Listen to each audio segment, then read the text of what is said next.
Maria ibu Yakobus dan perempuan-perempuan lain juga bersama-sama dengan mereka memberitahukannya kepada rasul-rasul.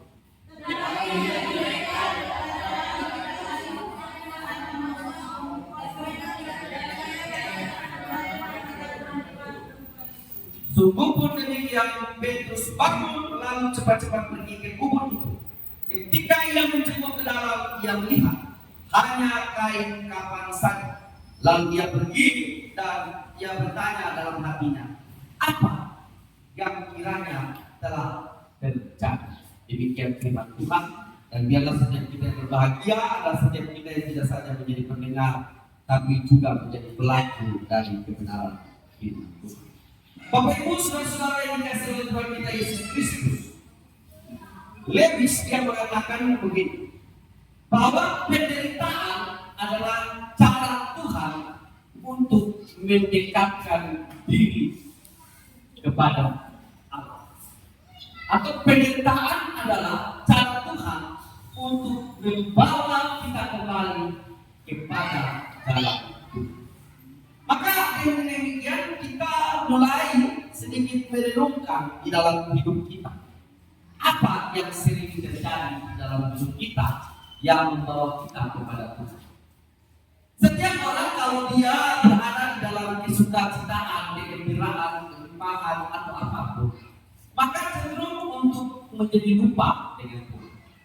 Tetapi ketika dia merasakan sesuatu yang terjadi, maka dalam merasakan bahwa itu adalah suatu penderitaan, maka yang pertama dicari adalah Tuhan.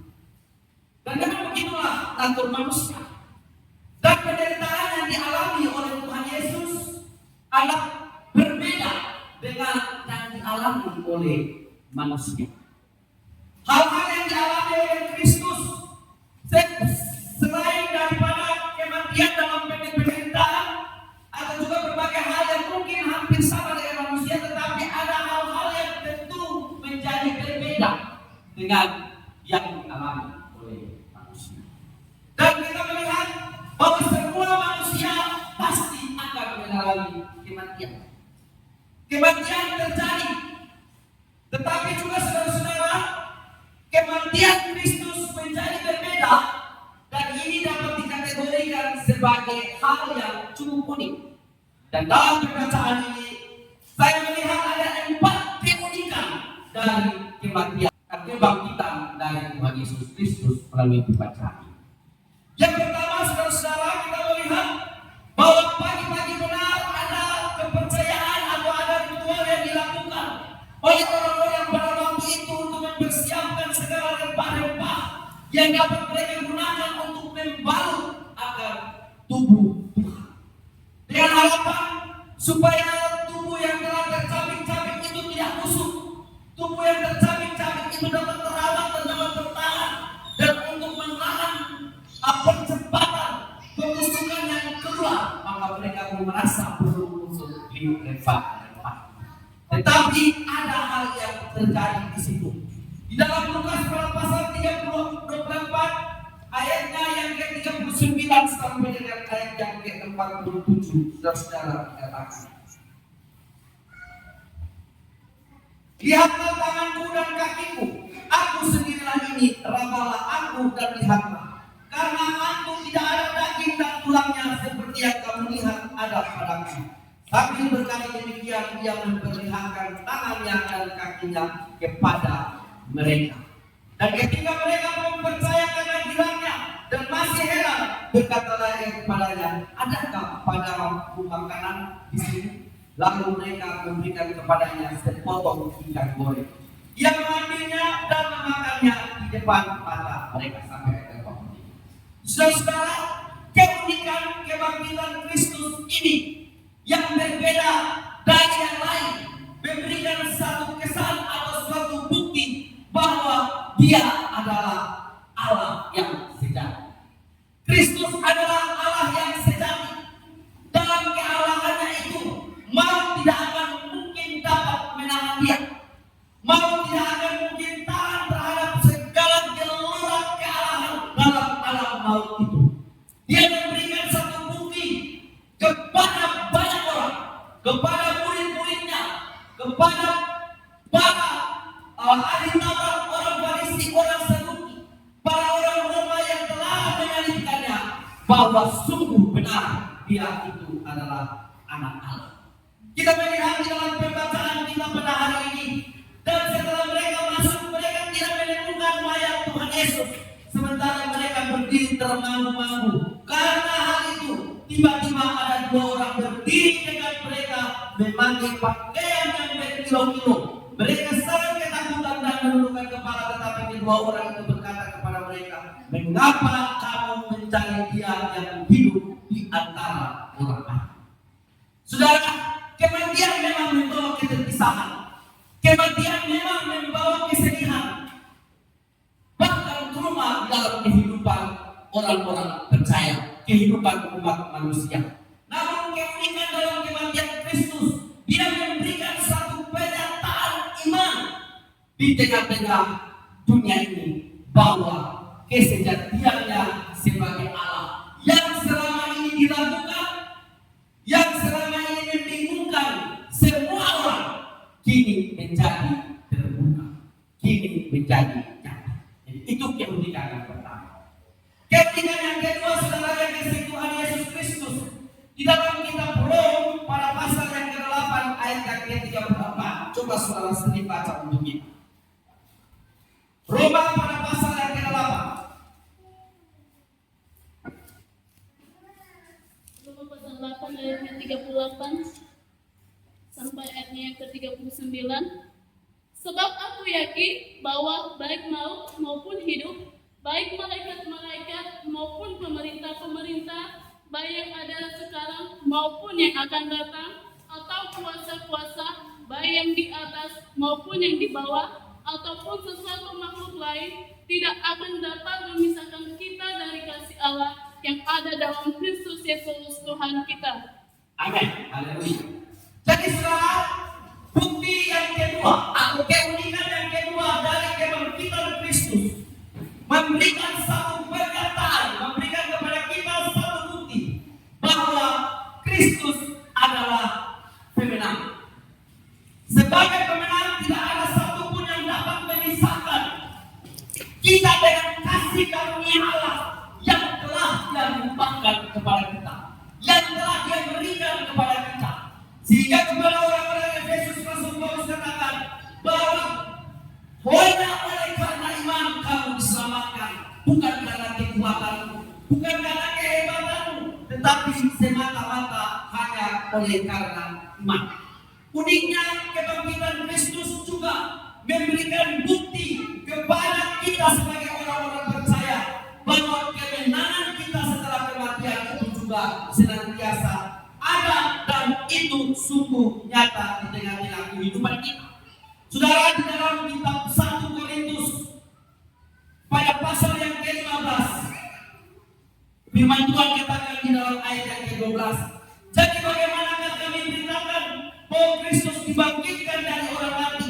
Bagaimana mungkin ada di antara kamu yang mengatakan bahwa tidak ada kebangkitan orang mati? Kalau tidak ada kebangkitan orang mati, maka Kristus juga tidak dibangkitkan. Tetapi andai kata Kristus tidak dibangkitkan, maka sia-sialah pemberitaan kami dan sia-sialah kepercayaan kami. Kemenangan yang ada di dalam Kristus memberikan bukti nyata akan kemenangan orang-orang percaya. Di dalam Wahyu pada pasal yang keempat, pasal yang pertama ayat yang keempat hingga ayat yang ketujuh, demikian firman Tuhan. Dari Yohanes kepada ketujuh jemaat di Asia kecil, kasih karunia dan damai sejahtera menyertai kamu. Dari Dia yang ada, yang sudah ada, dan yang akan datang, dan dari ketujuh roh yang ada di hadapan takhta-Nya, dan dari Yesus Kristus saksi yang setia, yang pertama bangkit dari antara orang mati, yang berkuasa atas raja-raja bumi. Bagi Dia yang mengasihi kita dan yang telah melepaskan kita dari dosa kita oleh darahnya, dan yang telah membuat kita menjadi suatu kerajaan, menjadi imam-imam bagi Allah Bapanya. Bagi Dialah kemuliaan dan kuasa sampai selama-lamanya. Amin. Ayat 7. Lihatlah, Ia datang dengan awan-awan, dan setiap mata akan melihat Dia, juga mereka yang telah menikam Dia, dan semua bangsa di bumi akan meratapi Dia. Ya, amin.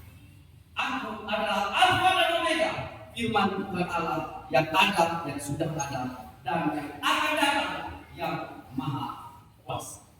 Sebagai pemenang, saudara, penderitaan tidak membuat kita semakin mundur dari Tuhan. Penderitaan yang dialami oleh Kristus memberikan satu bukti bahwa Dia telah bangkit dan tampil sebagai pemenang. Kalau Yesus dia sendiri mengatakan bahwa penderitaan sering dipakai oleh Allah untuk mendekatkan diri kepadanya, maka apakah yang dapat kita lakukan lagi?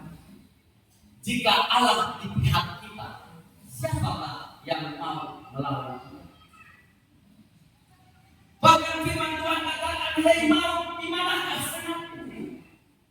Ada keraguan-keraguan dari orang-orang percaya, orang-orang percaya yang masih diratapi akan maut, orang-orang percaya yang masih berduka atas segala maut yang mungkin dialami, mungkin dirasakannya. Tetapi saudara-saudara, hari ini firman Tuhan berbicara kepada kita. Dia menunjukkan kepada kita bahwa kalau Kristus itu tampil sebagai pemenang, maka mari kita menggunakan kemenangan itu untuk hidup di dalam Tuhan. Mari kita menggunakan kemenangan itu sebagai satu kekuatan untuk berjalan bersama-sama dengan Allah, untuk bersuka cita di dalam Allah, dan melakukan segala sesuatu bagi hormat kemuliaan bagi nama Allah. Yang ketiga, dalam Matius pada pasal yang ke-24 ayatnya yang ke-17. Matius pasal 24 ayat yang ke-17 hingga ayat yang ke-20. Dikatakan demikian.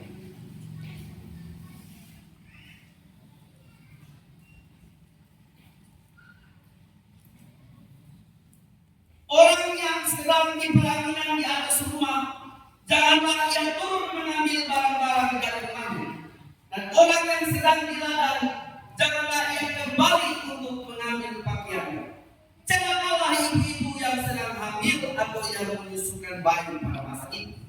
Berdoalah supaya waktu kamu melahirkan diri itu jangan jatuh pada musim dingin dan jangan ada pada hari Sabat. Keunikan Kristus memberikan bukti kepada kita bahwa ada jaminan masa depan.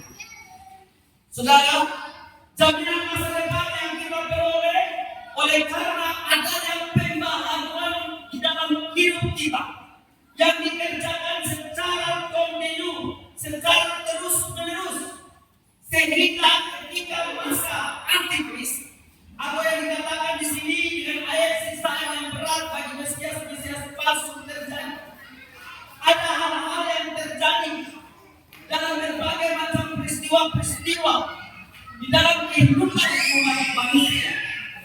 Tapi firman Tuhan katakan kepada kita bahwa orang-orang yang ada di dalam pelayanan, mereka boleh kehilangan segalanya, mereka boleh tidak mendapatkan segala sesuatu, tetapi di dalam Kristus ada jaminan.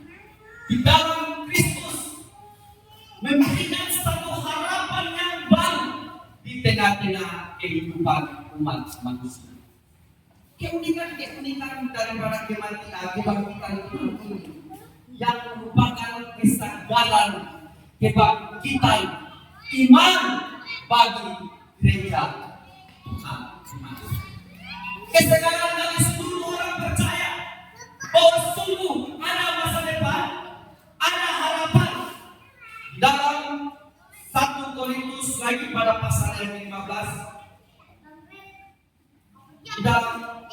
ayatnya yang ke-56.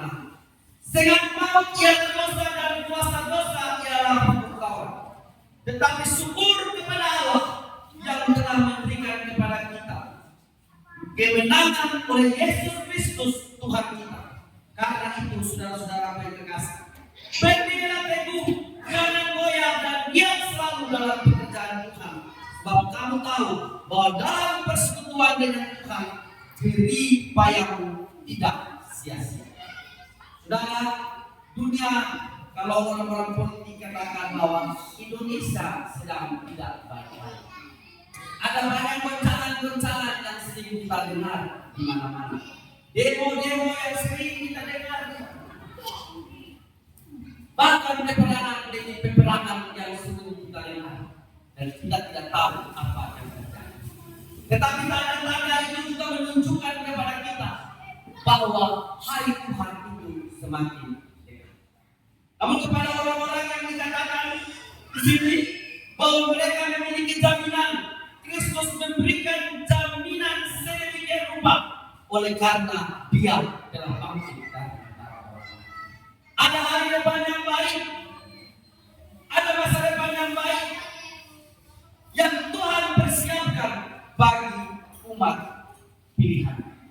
Maka penting bagi kita untuk saudara-saudara kita menyadari dengan mengungkapkan syukur kepada yang telah memberi serta mengerjakan segala sesuatu yang Allah kerjakan. Yang dikerjakan, yang Allah kerjakan bagi kita dan yang kita kerjakan bagi Allah. Tidak melihat ke bawah, tidak juga melihat kepada sesama, tetapi kita melihat kepada Allah. Karena Dia yang telah mengerjakan segala sesuatu jauh dari segala sesuatu yang sudah kita pikirkan dan kita rencanakan. Kita tidak dapat kita selalu, tidak dapat kita ukur, tidak dapat kita membayangkan tentang bagaimana Allah mengerjakan segala sesuatu. Maka kadang kita juga perlu untuk mempunyai suatu keyakinan untuk mengerjakan segala sesuatu, melampaui segala apa yang kita pikirkan, melampaui segala yang juga kita pikirkan. Ini menjadi satu tantangan, ini menjadi satu tantangan bagi kita, dan juga ini menjadi satu perjuangan bagi kita. Kalau ada orang mendengar kata-kata begini, bahwa usahakanlah atau merancangkanlah segala sesuatu itu yang melampaui daya kemampuan. Nah, pertanyaannya kenapa? Karena ketika engkau tidak mampu menggapainya, dan nanti ketika itu tercapai, maka engkau akan berkata bahwa bukan karena kuat dan gagah aku bisa, tetapi oleh karena Tuhan. Makanya Bung bilang kepada anak-anak muda, raihlah, menggantungkanlah cita-citamu itu seperti bintang. Kita berani cita-cita. Jangan melihat hanya sekitar, bapak saya sudah yatim piatu, orang tua saya tidak mampu, keluarga saya susah, kalau bersekolah